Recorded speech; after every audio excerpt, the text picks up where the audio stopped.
Info de Morte Omega numéro 20. Et ouais. Alors là, je vous promets pas de tout faire dans les actus que j'ai. Je pense faire ça en 2 vidéos, mais si j'ai la force, je ferai tout en une vidéo.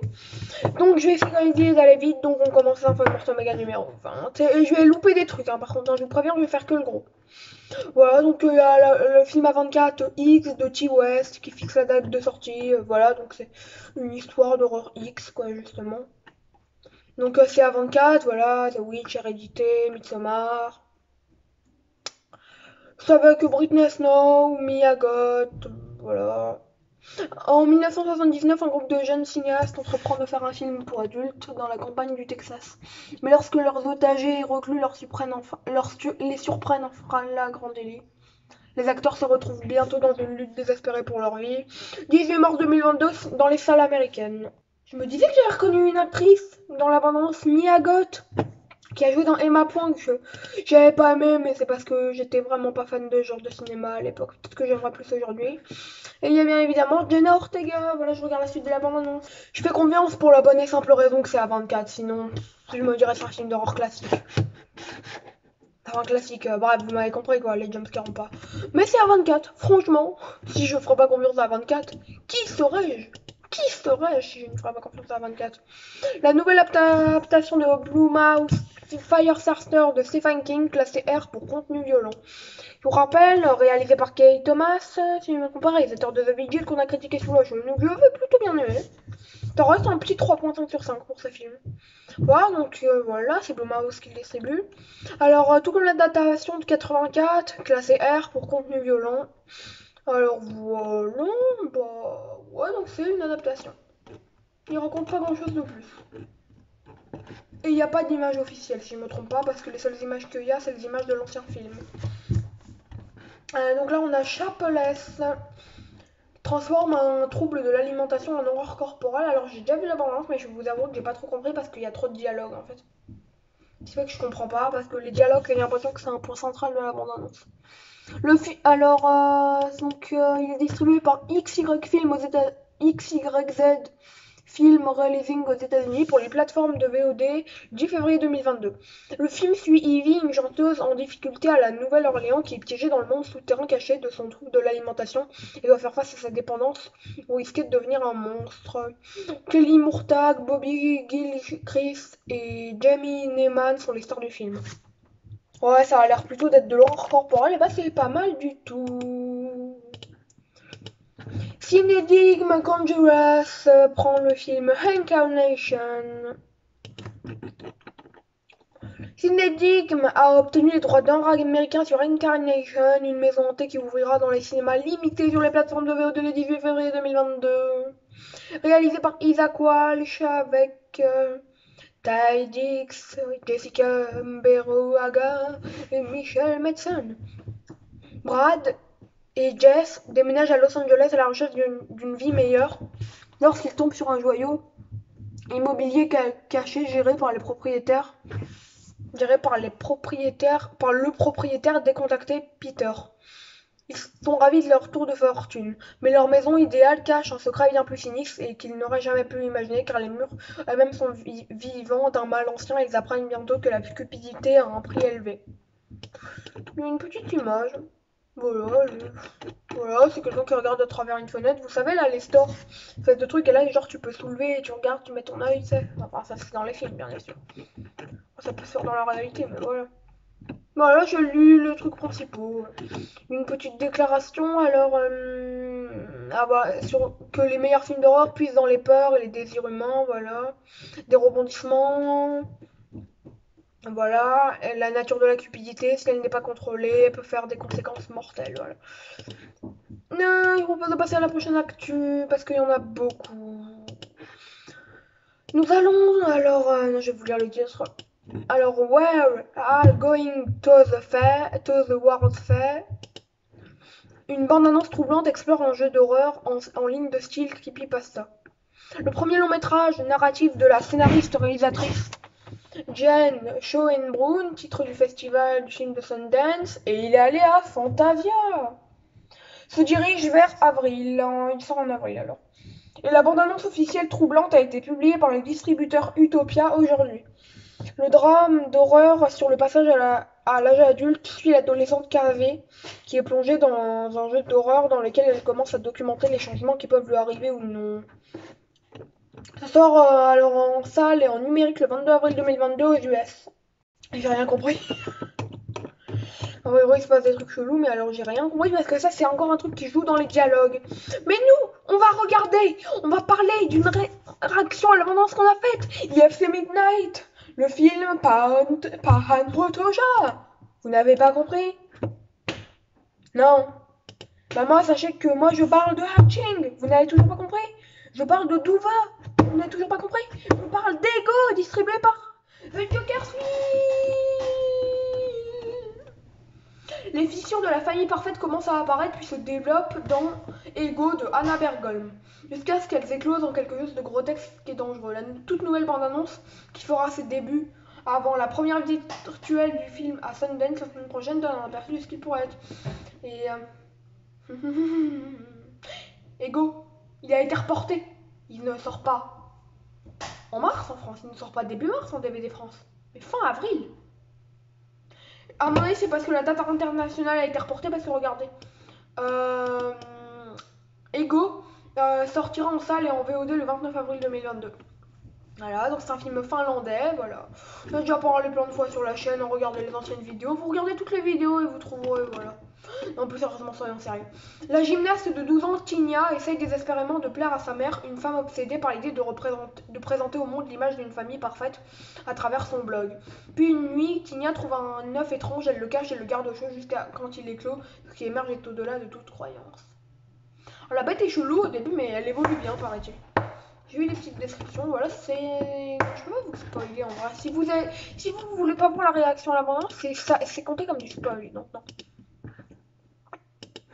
Passons avec le Sebastian Stan Fresh, le film d'horreur de Sundance, sortira directement sur Hulu en mars. Alors, j'ai l'impression que c'est seulement Sébastien le film. Non, non, le film c'est carrément Fresh. Le film s'appelle Fresh. Alors, Fresh arrive sur Hulu, je crois, le 4 mars 2022 aux US, de la réalisatrice Mimi Kay. Fresh joue pour la première fois à Sundance, voilà, le 20 janvier. Le film se penche sur les horreurs de rencontres modernes vues à travers la bataille provocante d'une jeune femme pour survivre aux appétits inhabituels de son nouveau petit ami. On va s'arrêter là, voilà. The Girl Before, donc là on est sur un film HBO Max avec Gougou, M. Batar, Wow et David Oyelowo dans un thriller de psychodrame. Donc voilà, donc le film s'appelle The Girl Before. Dans cette nouvelle série HBO Max. Ah, c'est une série? Non, c'est un film. Une série. Moi, je veux pas de série, moi. Qu'est-ce qu'ils me font là? Je veux pas de série. On va pas en parler. Speak No Evil. Alors, trailer pour la première de Sundance. Truth Nordisk, qui a été à l'origine de films vraiment sympas tels que Lake of Dead, Frost et Breaking Surface. Il vient de publier une bande-annonce de festival pour le prochain film d'horreur psychologique danois, je crois, du réalisateur et scénariste Christian Tavdrup. Donc ouais, j'ai été allé sur IMDb et c'est vrai que le film a l'air pas mal du tout. Dans le film qui transforme des vacances en cauchemar. En vacances en Toscane, une famille danoise se lie instantanément avec une famille néerlandaise. Des mois plus tard, le couple danois reçoit une invitation inattendue à rendre visite aux Hollandais dans leur maison en bois et décide de partir pour le week-end. Cependant, il ne faut pas longtemps avant que les joies des retrouvailles ne soient remplacées par des malentendus, les choses deviennent progressivement incontrôlables, car les Néerlandais se révèlent tout autre chose que ce qu'ils ont prétendu être. La petite famille danoise se retrouve piégée dans une maison dans laquelle elle n'aurait jamais aimé entrer. Voilà, il a été tourné au Danemark, aux Pays-Bas et en Italie, ce qui veut dire que c'est pas franchement des menteurs, ils ont vraiment tourné dans les endroits où il fallait. Franchement, j'ai l'impression que ça va être deux familles qui se battent en gros dans de l'horreur. Ça peut être bien, mais c'est moins bien bon que ce que je m'attendais, mais j'espère quand même qu'il va sortir en France par curiosité. Pete Davidson, voilà, donc... Ah, mais je crois qu'on en a déjà entendu parler de ce film, non? Ah non, non, non. à vérifier. Vérifie dans The. Alors il y a The Home du créateur de The Purge. Donc vous connaissez très bien. American Nightmare, voilà, en français c'est American Nightmare. Après avoir tâté de la comédie pendant 1 minute. Hein? Alors, pendant quelques temps avec Tease the Night, le créateur et réalisateur de The Purge, James de Monaco, revient dans le genre avec The Home, un tout nouveau thriller d'horreur de Miramax qui mettra en vedette Pete Davidson, ancien de Haze and Hell. Je fais très mal l'accent, surtout que je crois que ça se dit pas comme ça. Longtemps que j'ai pas travaillé mon anglais. Davidson jouera Max, un homme troublé qui commence à travailler dans une maison de retraite et se rend compte que ses résidents et ses gardiens recèlent de sinistres secrets.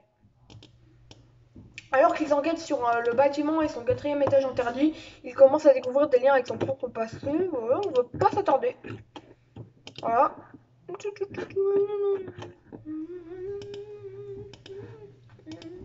Là, il nous reste plus beaucoup d'actu. Avec par exemple la star de Stranger Things Natalia Dyer lance les dés sur l'horreur thème Alphen and Games. À la sortie de la prochaine saison de Stranger Things sur Netflix, Natalie Dyer est sur le point de lancer les dés sur Alphen and Games, un nouveau thriller d'horreur aux côtés d'Asa Butterfield. Le film marquera les débuts en tant que réalisateur des co-réalisateurs Aria Costa et Eren Celeboglu. La photo suit le film suit un groupe de frères et sœurs qui se retrouvent dans un jeu avec une touche démoniaque. Costa et Celeboglu, ouais, moi on s'en fout. La photographie principale est prévue pour mars 2022. Donc ouais, donc tu vas pas sortir quand même avant, ouais, ni piti 2023 quoi, ou fin 2022 vraiment si on a de la chance. Encore moins d'actu, voilà. On a Barbarian, IFC Midnight invite les femmes d'horreur à un petit dîner pour piquer des hannetons. IFC Midnight a acquis les droits nord-américains du premier film de Charles Dorfman, Barbarians, qui a également écrit le scénario. Après, je vous dis Disgusting aujourd'hui. Sur une durée de 24 heures, Barbarians voit le couple Adam et Eva se réveiller dans la prétendue maison de rêve le jour de l'anniversaire. Lucas, prometteur immobilier, agent immobilier et ami du couple, arrive pour dîner avec sa petite amie actrice Chloé pour fêter l'anniversaire d'Adam et l'achat de la maison par le couple. Mais les secrets se dévoilent au cours d'un dîner qui dessert les langues et lorsque la sonnette retentit, la soirée prend une tournure cauchemardesque. Et donc la soirée qui devait tourner en noir 6 tournant quelque chose de pas très ouf. Il passera au Fantastic Film Festival, si je me trompe pas. Ouais, Fantastic Film Festival. Elle sortira dans les salles le 1er avril 2022 aux US. Ça va pas sortir français. On arrive à une info plus intéressante, voilà, non c'est faux.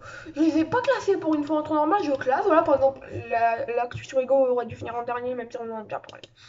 Les fantômes des Ozarks, David Arquette et Angela Betty jouent dans un western d'horreur post-guerre civile. Le temps, c'est tout ce qu'il y a ici. Un tout nouveau western d'horreur est en route avec Ghost in the Ozark de XYZ Film, dont nous avons appris qu'il arrivera dans certaines salles à la demande et en numérique le 3 février 2022 aux US. David Arquette et Angela Betty apparaissent notamment dans le film de Matt Glass et Jordan Weinlang, aux côtés de Thomas Hobson, Phil Morris, Tara Perry et Tim Blake Nelson. Voilà. J'ai regardé la bande-annonce. Ça peut être intéressant, mais les westerns, ça m'a jamais intéressé. Ah, mais qu'on se le dise, hein, moi je le dis cash, moi. Western et moi, ça fait deux. Alors. Parlons du projet Sony Strayed, produit par James Wan, décrit comme retour vers le futur, rencontre les extraterrestres, rencontre aliens. On a bien vu là, on a bien entendu, toi et moi qui regarde là. Voilà, si, bon. Notre attention, tu l'as, un nouveau long métrage intitulé Thread en préparation pour Sony, voilà, Atomic Monster, James Wan. Slater écrira et réalisera le film, tout simplement. Jeremy Slater, donc, qui est en développement précoce. Deadline note, l'histoire est gardée secrète, bien que nous entendions. Thread est présenté comme Retour vers le futur et Alien. J'ai vu Retour vers le futur 1 et Alien 1 et j'ai pas fini le 2. Ouais, faudrait que je m'y mette par ailleurs. On passe à une info, je me rappelle plus si elle est intéressante. Oh, ça a l'air bien. Parce que c'est un film qui a sorti en mai 2022. Ah oui, d'ailleurs, on n'a pas fait de point sur les sorties de mai 2022. Est-ce qu'il faudrait qu'on en parle? Non, je ferai une vidéo dédiée. Ça se trouve, je vais même pas la faire. Je pense pas faire de vidéo. Je sais pas. Bref. LD Entertainment sortira le titre renommé Egg Force Silver dans les cinémas. L'un des films les plus fous à jouer au festival de Sundance l'année dernière était Egg Force Silver, une horreur du 19e siècle dans laquelle un loup-garou terrorise une petite ville de France. Ah ouais, j'aime pas les loups-garous, moi. Non, c'est pas que j'aime pas, c'est que j'ai les films de loup-garou, j'ai jamais aimé, je vous avouerai. Mais Blue Team m'intéresse quand même, mais Egg Force Silver m'intéresse quand même. Donc c'est de l'horreur gothique, voilà.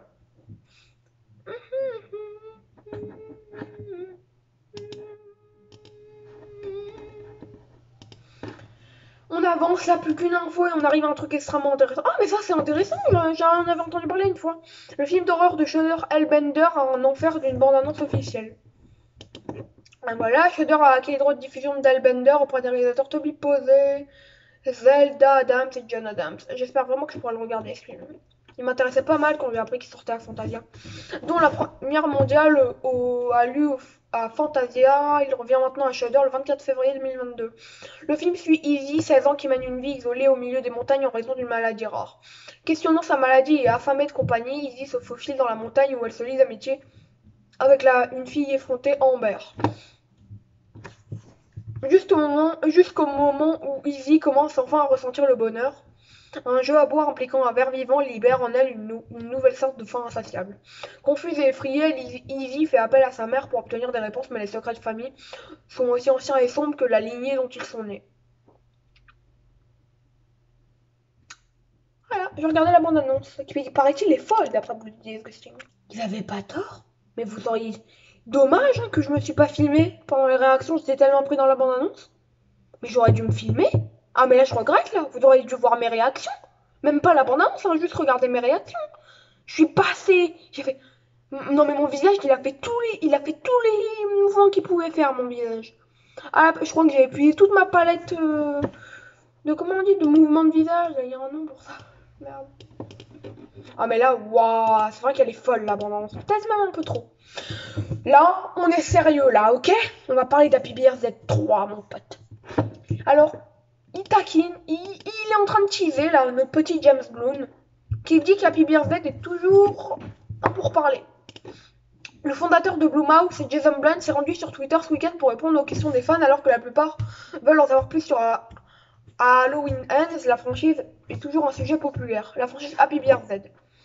En 2017, le jour, alors Happy Bear Z de Christopher Landon a massacré le box-office avec 125 millions de dollars, un énorme chiffre d'affaires pour un mondial pour un film d'horreur à petit budget. La suite, Happy Bear Z to You, a été rapidement éclairée et sortie en 2019. Cette fois, elle ne générait que 64 millions de dollars au box-office, ce qui était considéré comme un flop, même si rentable.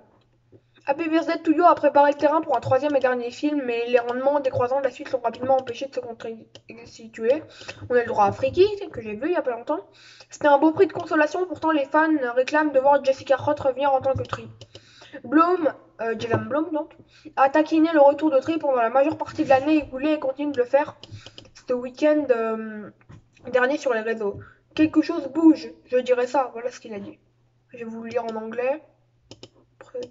Je vais très mal le lire. Something is steering, he will say sad. Vous avez vu comment je lis mal? Ce n'est pas une garantie, mais il y a des pourparlers.